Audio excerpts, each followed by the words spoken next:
એ સમયની સ્થિતિ એવી હતી કે તમારે સમાચાર બનાવવા હોય તો પણ તમારે 100 વખત વિચાર કરવો પડે. સમાચાર છાપવું એ મારું પ્રોફેશન છે. બરોબર, એ મારો ધર્મ છે. પણ તમને મદદ કરવી ને એ મારી મિત્રતા, તમારી ને મારી મિત્રતા છે. એવું પણ મેં સાથે જાળ્યું હોય. 8મા કે 9મા મહિનામાં એના ડિલિવરીના અંતિમ દિવસો ચાલતા અને એને પેટમાં સંતાન હતું અને એ બેન કાયદેસર ગોઠવણીયા પર ડોક્ટર પાસે બેસીને એના પગ પકડી લે છે. સાહેબ મારા પતિને તમે બચાવો, હે સાહેબ મારા પતિને બચાવો.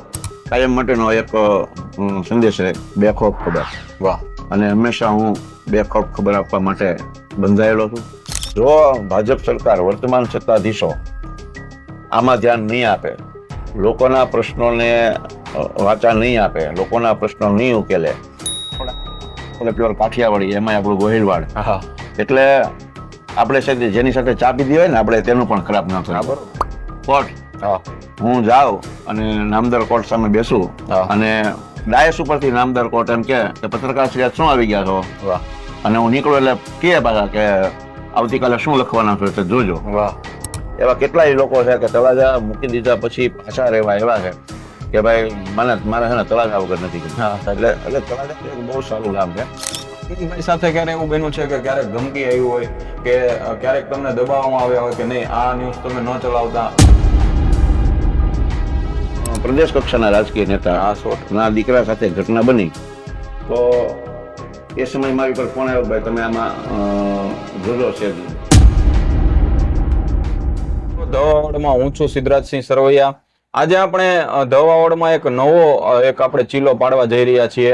સરપંચ સાથે સંવાદમાં આપણને એક સફળતા મળી છે. વ્યક્તિ વિશેષ કાર્યક્રમ જે મળવા જેવા માણસનો હતો એમાં સફળતા મળી છે. ત્યારબાદ આપણે પત્રકાર સાથે પૂછપરછ કરી અને એક નવા સબ્જેક્ટ ઉપર કામ કરવા જઈ રહ્યા છીએ. આપણા ભાવનગર જિલ્લાના જે મહત્વના પત્રકારશ્રીઓ છે એમની સાથે વાતચીત કરી, એમના અનુભવો, એમણે સમાજને શું આપ્યું છે, સમાજે એમને શું આપ્યું છે, તમામ બાબતોને આપણે જાણવાનો આજે પ્રયત્ન કરવાનો છે. આજના આપણા કાર્યક્રમમાં આપણા અતિથિ છે શ્રી આનંદભાઈ રાજદેવ. નમસ્તે. તો આપણે આનંદભાઈ રાજદેવ સાથે વાતચીત કરી અને એમના જીવન વિશે, એમની પત્રકારિતાના કેરિયર વિશે આપણે જાણવાનો પ્રયત્ન કરશું. સૌ પ્રથમ તો નમસ્કાર આનંદભાઈ. આપનો પ્રાથમિક પરિચય આપી અને આપણે ઇન્ટરવ્યુની શરૂઆત કરીશું.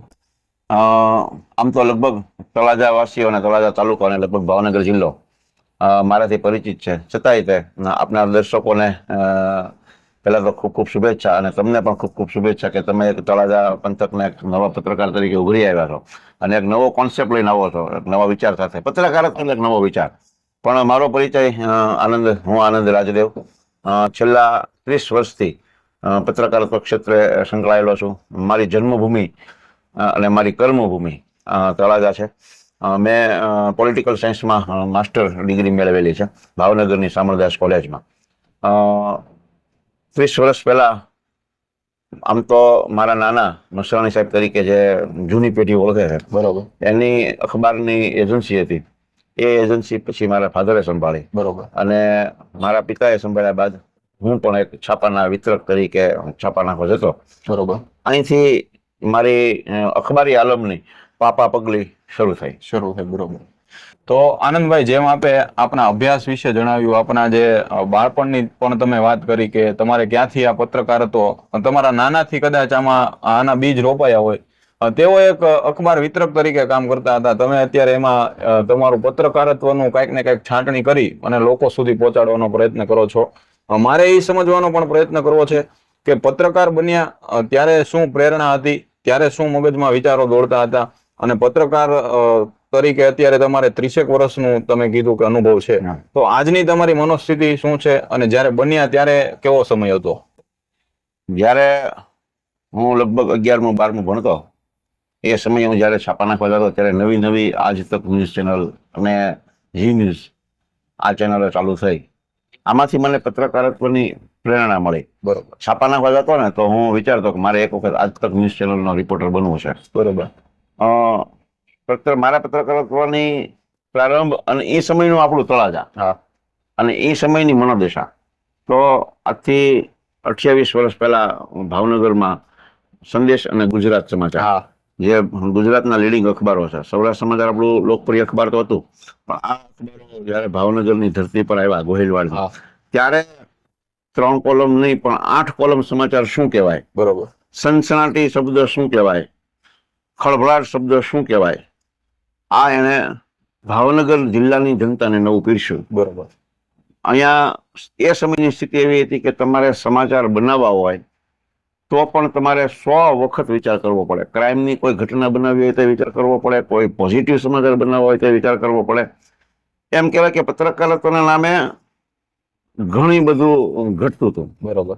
આ જે ઘટતું હતું એ સમયમાં પત્રકાર તરીકે મારું પદાર્પણ થયું અને ગુજરાતના નામાંકિત સંદેશ અખબારમાં, એની પહેલા હું જહીનમાં કામ કરતો હતો, ભાવનગર ગુજરાત સમાચારમાં. બરોબર. પણ સત્તાવાર રીતે સંદેશની બ્યુરો ઓફિસ આજકાલ અને સંદેશથી મારું પત્રકારત્વ ક્ષેત્રે પદાર્પણ થયું. બરોબર. અને સૌથી મહત્વની વાત એ છે ગુજરાત રાજ્યમાં ક્યાંય કોઈ માનનીય જજ સાહેબ કોઈ ઓફિસની ઉદઘાટનમાં આવ્યા હોય એવું બન્યું નથી, પણ મારી સંદેશની ઓફિસ અને મારા આજકાલની ઓફિસના ઉદઘાટન સમયે એમની રિબિન તળાજા કોર્ટમાં જે જજ સાહેબ હતા સમીરભાઈ વ્યાસ, જે છેલ્લે ડિસ્ટ્રિક્ટ જજ તરીકે નિવૃત્ત થયા, એમણે મારી ઓફિસનું ઉદઘાટન કર્યું અને 28 વર્ષ પહેલાથી મારો આ સંદેશ સાથે સંકળાયેલો છે. બરોબર.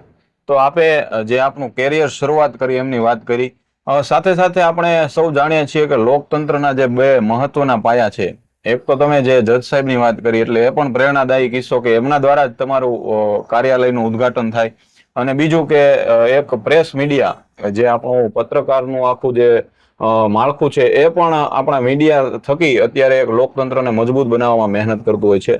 ત્યારે આનંદભાઈને એવો વિચાર ક્યારે આવે કે જે મુદ્રિત માધ્યમો હતા, જે ન્યૂઝપેપર હોય, સમાચાર પત્રો હતા, એમાંથી પછી આજે ચલિત માધ્યમો છે એ વધારે વેગવંતા બન્યા, ટેલિવિઝનના ન્યૂઝ હોય, જુદી જુદી ચેનલો દ્વારા લોકો ન્યૂઝ જોતા થયા, અને આજના સમયમાં સોશિયલ મીડિયામાં જે ન્યૂઝના માધ્યમો છે એ પણ વધારે લોકો સાથે કનેક્ટ થતા હોય છે.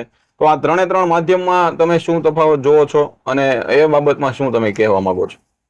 જ્યારે મારા પત્રકારત્વની શરૂઆત થઈ એ સમયની વાત કરીએ તો ત્યારે પોસ્ટ કાર્ડ દ્વારા સમાચારો મોકલવાતા, એ પછી ફેક્સ આવ્યા અને ફ્લોપીના કેમેરા આવ્યા. બરોબર.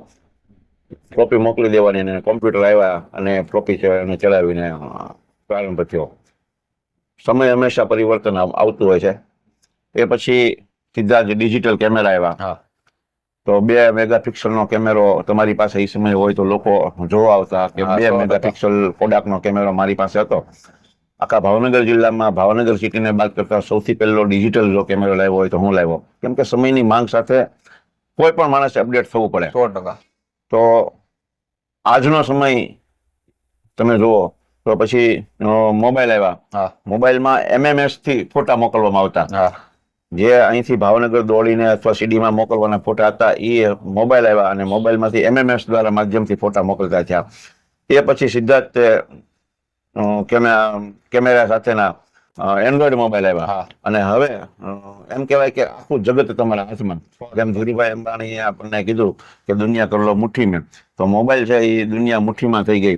પ્રિન્ટ મીડિયા થી લઈ અને ઇલેક્ટ્રોનિક મીડિયા, હવે મોબાઈલ મીડિયા. હું એવો સદભાગી છું કે હું 3 વસ્તુનો હેડ રહી ચૂક્યો છું. બરોબર.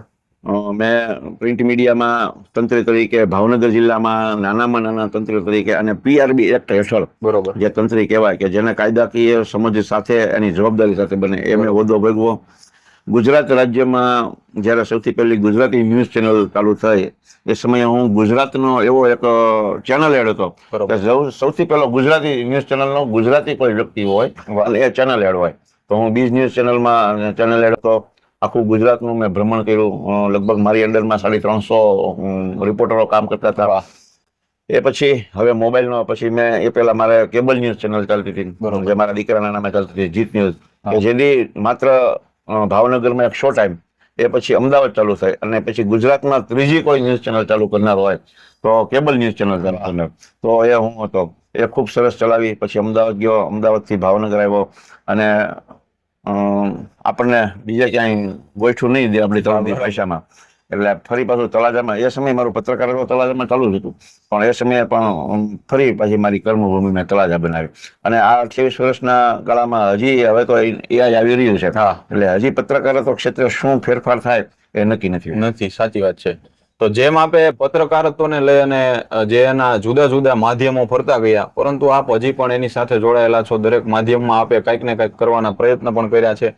આનંદભાઈ, એક એ વસ્તુ પણ સમજવી છે કે તમે જે કેરિયર ચૂઝ કર્યું એ સમયે બહુ ઓછા લોકોએ આ કેરિયર ચૂઝ કર્યું હોય છે. આપણા તળાજામાં અત્યારે કદાચ આંગળીના વેઢે ગણાય એટલા પત્રકારો હોય એવું મારું માનવું છે. વધારે હોય તો કદાચ મારા જ્ઞાનમાં ખામી હોઈ શકે, પરંતુ મારું આનંદભાઈને પૂછવાનું એ પણ બને કે પત્રકાર તરીકે શું આજનો યુવાન પોતાનું કેરિયર બનાવી શકે? કારણ કે પત્રકારત્વ કરવું છે, લોકોના પ્રશ્નોને વાચા આપવી છે, લોકોને માહિતી પીરસવી છે, ક્યાંક ને ક્યાંક લોકોને આપણા જુદા જુદા ઐતિહાસિક વારસા, આપણા ધરોહરો છે એની સાથે જોડવા છે, બધું કરવું છે. પરંતુ જ્યારે આર્થિક પ્રશ્ન પણ ઊભો થતો હોય છે, તો શું આપણે પત્રકારત્વને આપણા કેરિયર તરીકે આપણા આર્થિક બેઝમેન્ટ સાથે પણ આપણે જોડી શકીએ? ચોક્કસ જોડી શકીએ. એક સમય એવો હતો કે માત્ર 5 પ્રિન્ટ મીડિયા કે 7 પ્રિન્ટ મીડિયા ઉપર તમારે મદાર રાખવો પડતો. પછીનો સમય એવો ટેલિવિઝન મીડિયાનો, તો એમાં અપડેટ થયું. પછી ટેલિવિઝન મીડિયામાં લોકો પોતાની કારકિર્દી બનાવતા છે, અને હવે તો એમ કહેવાય કે વિશાળ દુનિયા થઈ ગઈ. મોબાઈલ અને યુટ્યુબ આવતા વિશાળ દુનિયા થઈ ગઈ. આ ધંધામાં કે આ વ્યવસાયમાં મહેનત પુષ્કળ માંગી લે છે. 100%. જેમ ગીતાજીમાં કહ્યું છે કે કર્મ કરો, ફળની ચિંતા ન રાખો. જો તમારે કર્મ કરવાની ત્રેવડ હોય અને 24 અવર્સ, 7 દિવસ અને 24 કલાક, તો આ ક્ષેત્રમાં અવાય. આ ક્ષેત્રમાં પૈસાનું માધ્યમ ઓછું છે, પણ તમારી સ્કિલ જેટલી છે, તમે જેટલી મહેનત કરશો, તો આ ક્ષેત્રમાં પૈસા પણ ખૂબ છે. અને રાજદીપ સર જે દેસાઈ જેવા જે પત્રકારો છે કે જેનું પેકેજ 7-7 કરોડ રૂપિયા. 100%. અમે આતંક ચેનલમાં જયારે કામ કર્યું હતું, તો આજથી 20 વર્ષ પહેલા મને એક સ્ટોરીના 3000 રૂપિયા એ સમય આપતા હતા. વાહ. તો એવું નથી કે આ ધંધામાં પૈસા ઓછા મળે છે. જેટલી તમારી સ્કિલ હશે, અને હવે તો યુટ્યુબ આવી ગઈ છે, ગૂગલ અને નવું હવે AI આવે છે, તો તમે જેટલું દોડશો, જેટલો નવો મસાલો આપશો અને લોકોને પસંદ પડશે, તો તમને પૈસા પણ મળશે અને લોકચાહના પણ મળશે, અને લોકોના દિલમાં પણ તમે સ્થાન પામશો. વાહ. તો આ આનંદભાઈએ જે પત્રકારોને જે આર્થિક ક્ષેત્રમાં જે કોઈ યુવાનો કદાચ આવતા હોય ને એને એમ વિચાર આવતો હોય કે મારું આર્થિક જીવન હું કેમ ચલાવીશ, તો ખૂબ સારું માર્ગદર્શન આનંદભાઈએ આપ્યું. સાથે સાથે આનંદભાઈ, આપના તમે નિજી જીવનના અને અનુભવોના તમે પ્રશ્નોના જવાબ આપ્યા. આપણા તળાજાના રાજકારણને લઈ, તળાજાની સામાજિક આર્થિક પરિસ્થિતિને લઈને પણ આપણે થોડી વાતચીત કરવી છે. તો લગભગ 28 વર્ષથી તમે પત્રકારત્વ કરો છો.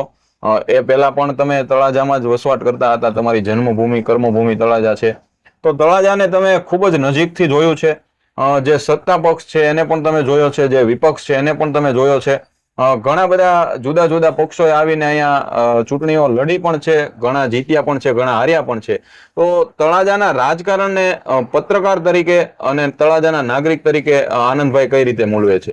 તળાજાનું રાજકારણ ખૂબ સારું છે, અને ખૂબ સારું છે એની પાછળનું કારણ છે અહીંયા જે સંબંધો છે ને, અંગત સંબંધો છે. 100%. હું જ્યારે અમદાવાદ હતો અને ભાવનગર એડિટર તરીકે હતો, તો મારો એક્ઝામ્પલ આપું કે ભાવનગર એડિટર તરીકે જ્યારે હું કામ કરતો હતો, ત્યારે પ્રદેશ કક્ષાના રાજકીય નેતા ના દીકરા સાથે ઘટના બની. તો એ સમય મારી પર ફોન આવ્યો, ભાઈ તમે આમાં જોજો છે વ્યક્તિ, એવું કાંઈ ન આવે, સમાચાર છે સમાચાર. અને મેં એ સમયે ફોટા સાથે 8 કોલમ સમાચાર બનાવ્યા. ત્યારે ભાવનગરના એક પણ અખબારે જયારે સમાચાર નહોતા બનાવ્યા, અને જ્યારે મેં ફોટા સાથે, લાઈવ ઘટના સ્થળના ફોટા સાથે સમાચાર બનાવ્યા, તો એ નોંધ લેવાની. બરોબર. જ્યારે તળાજાની વાત કરીએ તો તળાજામાં રાજકીય જે પત્રકારોની સાથેના જે સંબંધો છે, એ ખૂબ અંગત સંબંધોને સાથે સાથે લઈને ચાલે એવું આપણું અહીંનું રાજકારણ છે, અને એવું અહીંનું પત્રકારત્વ પણ છે. બરોબર. લોકો રાજકારણને કોસતા હશે, માનતા હશે. આપણે પણ એક પત્રકાર તરીકે સમાજનો અરીસો છીએ, તો આપણે ક્યારેક ટીકા પણ કરતા હોય અને ક્યારેક પ્રશંસા પણ કરતા હોય. પણ મને જેટલા રાજકીય અનુભવ છે, તમારા પરિવારમાંથી તેમાં સ્વર્ગીય શ્રી બળવંતસિંહ સરવૈયા સાહેબ, કે જે તાલુકા પંચાયતના અધ્યક્ષ હતા, ત્યારથી લઈ અને આજ સુધી મેં ભાજપનું શાસન જોયું છે. એની પહેલા કોંગ્રેસનું શાસન પણ જોયું છે. તો ભાજપનું શાસન આવ્યા પછી પણ ધીરે ધીરે જે વિકાસની કેડી કંડારાઈ છે, એ પણ કંડારાઈ છે. અને 30 વર્ષ થઈ ગયા ભાજપના શાસનને હવે ગુજરાતમાં અને તળાજામાં પણ. તો લોકોની જે ડિમાન્ડ છે, એ ડિમાન્ડ પણ વધી રહી છે, અને એને કારણે એન્ટી ઇન્કમ્બન્સી પણ સરકારની વધી રહી છે. આ બહુ ખુલ્લા દિલે કહેવું પડે. તળાજાનું રાજકારણ બહુ સરળ છે. તમે કોઈ પણ વ્યક્તિને સીધા જ પૂછી શકો છો, તો સીધા જ પૂછી શકો, પણ એક અંગત સંબંધો અહીંયા સૌથી મહત્વના કામ કરે છે 100%. રાજકારણની સાથે સાથે. 100%.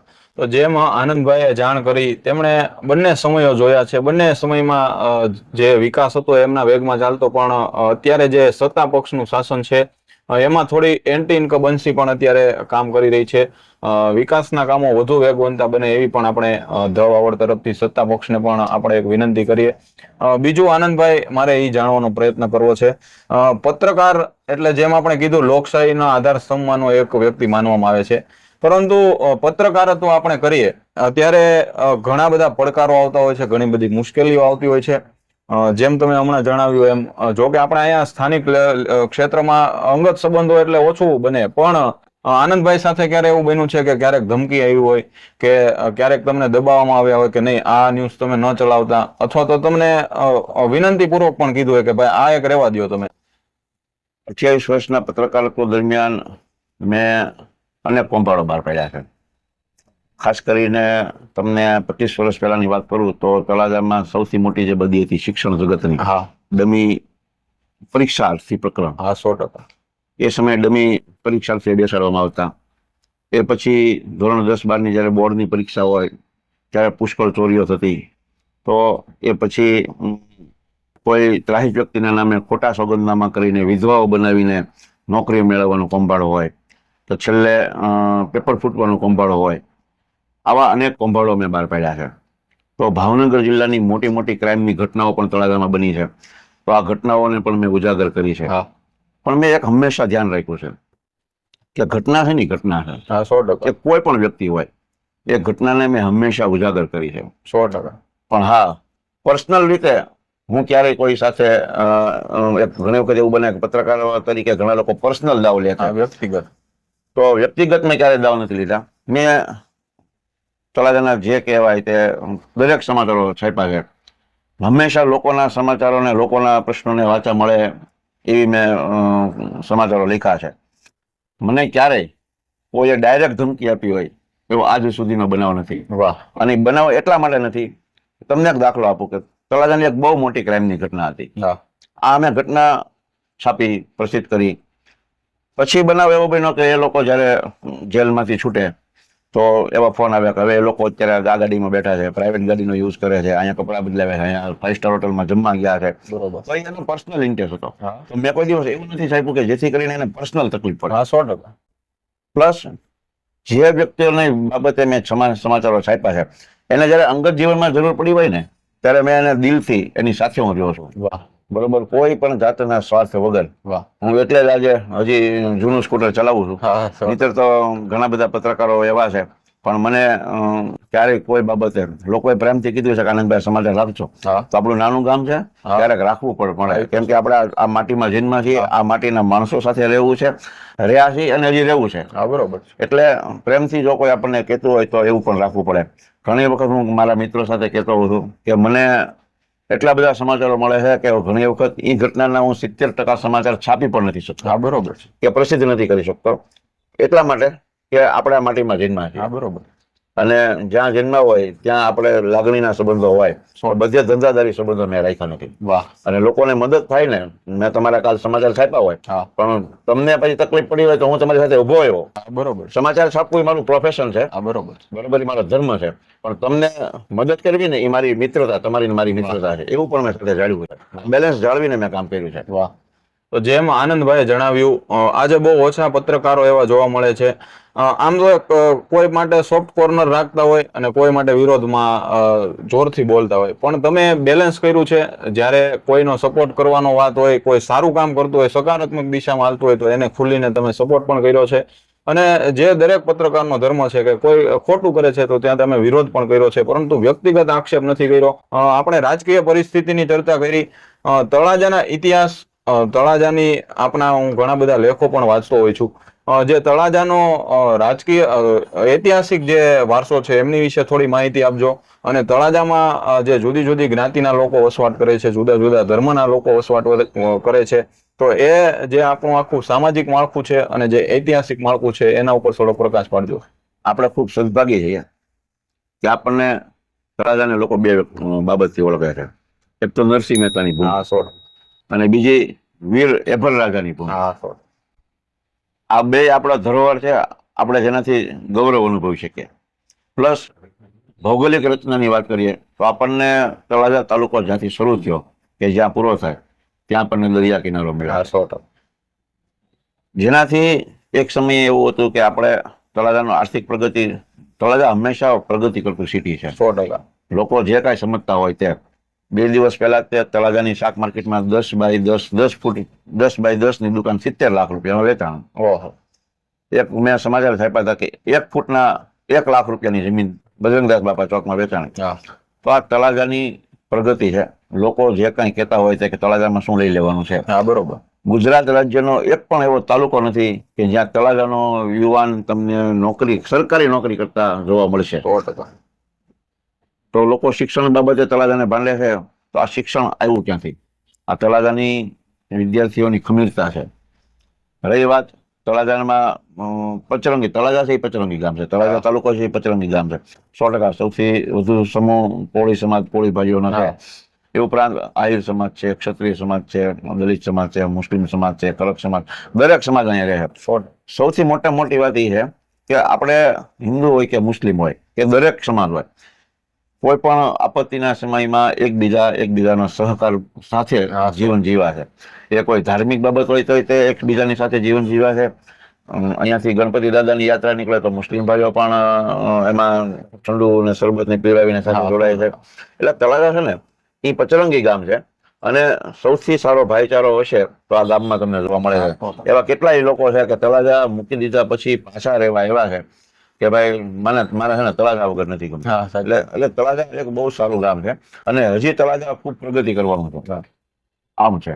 બરોબર. મારે એ પણ જાણવાનો પ્રયત્ન કરવો છે કે આપણું જે તળાજાની તમે વાત કરી, આપણા ઐતિહાસિક વારસાની વાત કરી, કે તમારા જીવનમાં તમારા પત્રકારિતાના જે તમારું કેરિયર છે એમાં તમે કોઈ એવું કામ કર્યું છે કે જેનાથી બહુ મોટો ફેરફાર થયો હોય, કે તમે એ લખાણ લખ્યું કે ક્યાંક બોલ્યા અને એનું બહુ લાંબા ગાળાની અસર કરે એવું પરિણામ આવ્યું હોય? એવા આમ તો મારા જીવનમાં હજારો પ્રસંગો છે, હજારો, એક બે નહીં હજારો.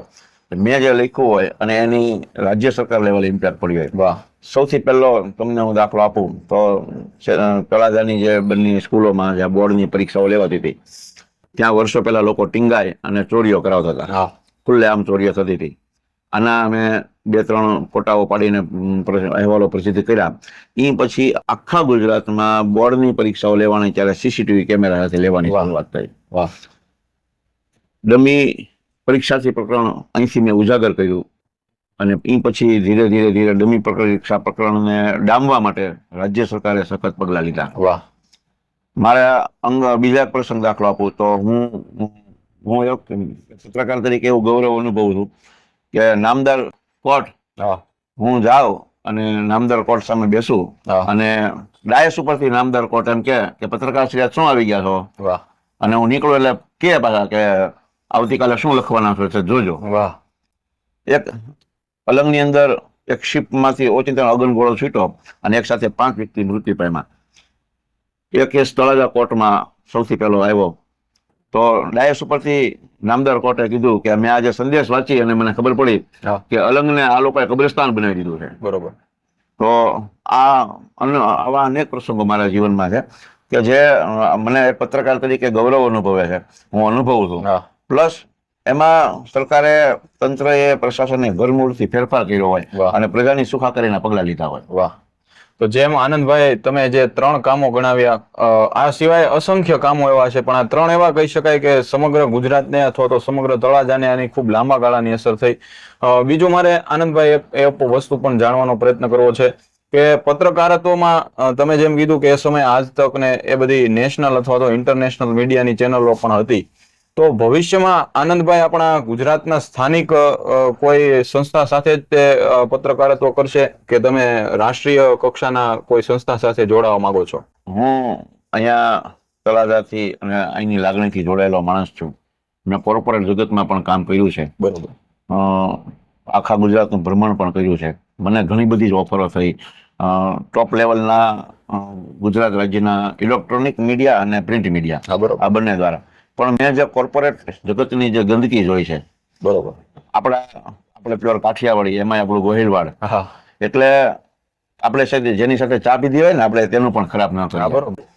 કોકની આપણે ચા પીધી હોય કે કોકની સાથે જઈમાં હોય ને તો આપણને એને એમ લાગે ભાઈ એની ચા મારા મોઢામાં. હા બરોબર. પણ જ્યારે હું અમદાવાદ લેવલે બેઠો હતો અને હેડ તરીકે બેઠો હતો ત્યારે મેં જે કોર્પોરેટ જગતની જે ટાંટિયા ખેંચ જોઈ, હા આ મને અનુકૂળ ન આવી. હા બરોબર.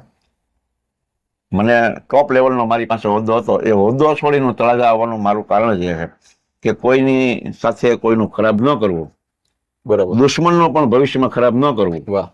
બરોબર. એ પત્રકારત્વની બાબત હોય કે અંગત બાબત હોય કે તમારે આગળ વધીને કોઈને પછાડો તો જ આગળ વધો. આ કોર્પોરેટ જગતનો નિયમ છે.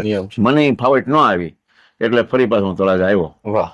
તો જેમ આનંદભાઈએ કીધું કે સ્થાનિક આપણું જે પત્રકારત્વ છે એમની સાથે તેઓ જોડાઈને રહેશે. બીજા જે કોર્પોરેટ જગત છે એમની સાથે એમને જે અંગત રીતે એમને એ સૂટ નથી થતું. એટલે આપણા તળાજા માટે પણ ગૌરવની વાત કહી શકાય કે આવા પત્રકારો હજી આપણી સાથે જોડાઈને રહેશે. આગળ આનંદભાઈ એ પણ જાણવાનો પ્રયત્ન કરવો છે કે એક સેન્ટેન્સ હતું કે ગુજરાતમાં ત્રીજો પક્ષ કોઈ દિવસ ફાવતો નથી. અને ગઈ વિધાનસભામાં બન્યું પણ એવું કે આમ આદમી પાર્ટી આવે છે, માત્ર 5 સીટોમાં વિજય મેળવે છે. એમાં પણ અત્યારે 2 સીટો તો આપણે એમ કહી શકીએ કે પાછી વહી ગઈ ને એમાંથી પાછી વિસાવદરમાં પેટા ચૂંટણી થાય. ગોપાલ ઇટાલિયા વિજયી બનીને આવે. આપણા ભાવનગરનું પાસે આવેલું બોટાદ છે ત્યાં પણ અત્યારે થોડોક રાજકીય ગરમાવો છે. તળાજામાં શું લાગે છે આપણે ભવિષ્યમાં ત્રીજો પક્ષ ફાવશે કે કેમ? શું તળાજાનું ભવિષ્ય છે રાજકીય રીતે? છેલ્લી જે 2 પેટા ચૂંટણી 2 સીટ ઉપર લડાણી, આમાં આમ આદમી પાર્ટી વિજય નથી બની. આમ આદમી પાર્ટી વિજય બની હોત ને તો સામે જે ધારાસભ્ય કડીમાં જે ચૂંટણી હતી તો ત્યાંના જે આમ આદમી પાર્ટીના ઉમેદવાર હતા તેની ડિપોઝિટ પણ લૂઝ થઈ ગઈ. 100%.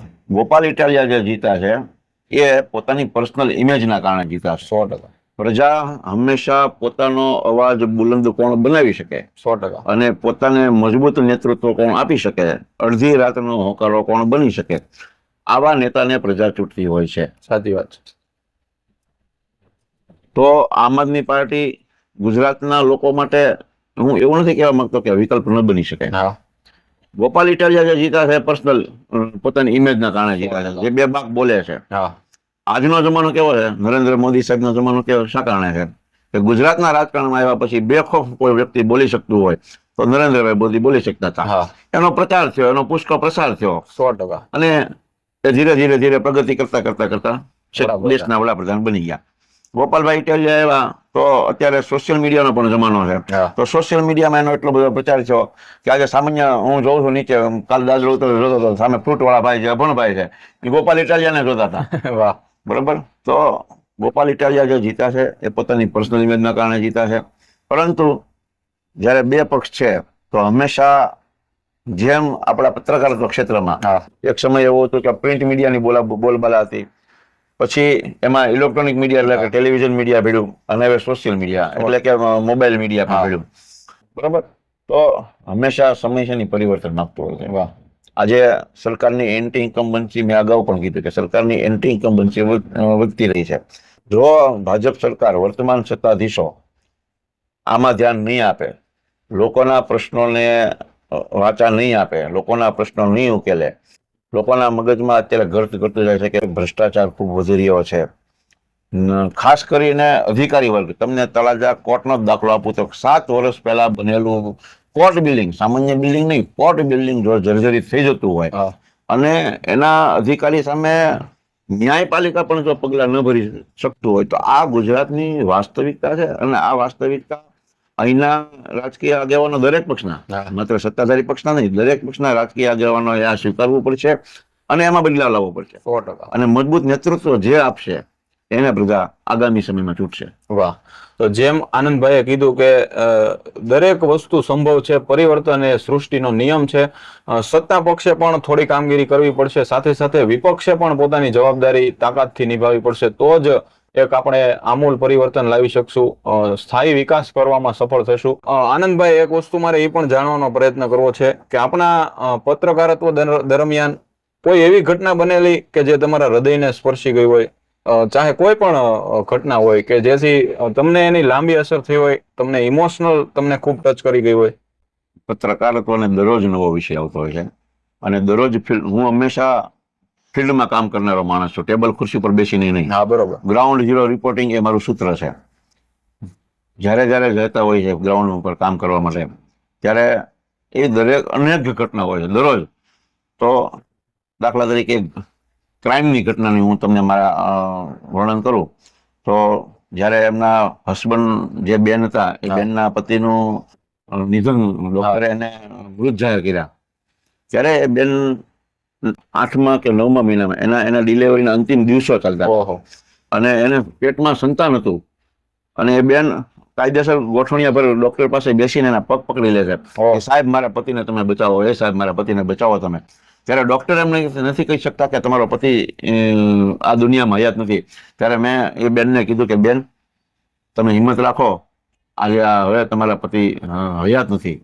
આ એક કઠણ કાળજાના વ્યક્તિ તરીકે મારે એ બેનને એ ઘટના આજથી 8-10 વર્ષ પહેલાની છે, પણ મેં આ દ્રશ્ય જોયું. આવા અનેક કિસ્સાઓ છે કે ડોક્ટરો કહી ન શકતા હોય કે તમારું પરિવારજન, તમારો સ્વજન આ દુનિયામાં નથી અને આપણે કહેવું પડે કે ભાઈ હવે તમે આ સ્વજન તમારો હયાત નથી. આવા અનેક ઘટનાઓ છે. બરોબર. અને આપણામાં એક માનવતા અને કરુણતા લાવતી હોય છે. 100%.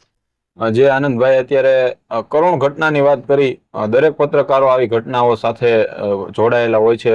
અત્યારે પણ મારા રૂવાડા બેઠા થઈ ગયા. તો ત્યારે જે ઘટના ઘટી હશે એ ખરેખર આપણને સંવેદનાથી ભરી દેતી હોય છે.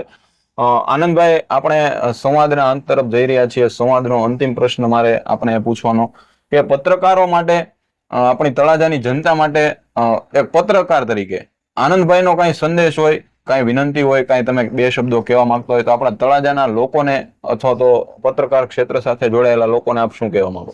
મારો કાયમ માટેનો એક સંદેશ છે, બેખોફ ખબર. વાહ. અને હંમેશા હું બેખોફ ખબર આપવા માટે બંધાયેલો છું તળાજાની જનતાને. તળાજા તાલુકાની જનતાને હું સાથે સાથે એવું પણ કહેવા માંગુ છું કે આગામી સમયમાં જો આપણું મજબૂત રાજકીય નેતૃત્વ હશે તો એ ખૂબ સરસ. મારે જે રાજકીય મિત્રો સાથે, આપણા ધારાસભ્યશ્રી સાથે વાત થઈ છે એ પ્રમાણે તળાજાને સત્તન પર બંધારો તો નથી બનતો, પણ સી લિંક ચેક ડેમ આસપાસ જે બની રહ્યું છે બંધારા ટાઈપ મોટું, મીઠા પાણીનો સંગ્રહ થવાનો છે. તેનાથી જે આપણી સત્તન પરથી નીચેની જે જમીનો છે અને ગોરકી સાહેબ ચેક કરે ક્ષેત્રજી, તો આ બધા જ મીઠા પાણી થશે તો આપણને સૌથી મોટો આપણા ખેડૂતોને ફાયદો થશે. કાંઠાના જે ખેડૂતો, જેમ ખેત મજૂરો છે જે બહાર જઈ રહ્યા છે તેને બહાર કમાવા નહીં જવું પડે. ઉપરાંત સત્તન પર બંદર ખાતે જે આપણું એક સમયે 100 વહાણના વાવટા ફરકાવતું બંદર હતું, સત્તન પર બંદર, જે આપણા રાજાશાહી વખતનું. વર્તમાન સરકારનો એક પ્રયાસ છે કે આપણે અહીંયા જેટી બનાવી અને ફરી મત્સ્ય ઉદ્યોગ શરૂ કરવી.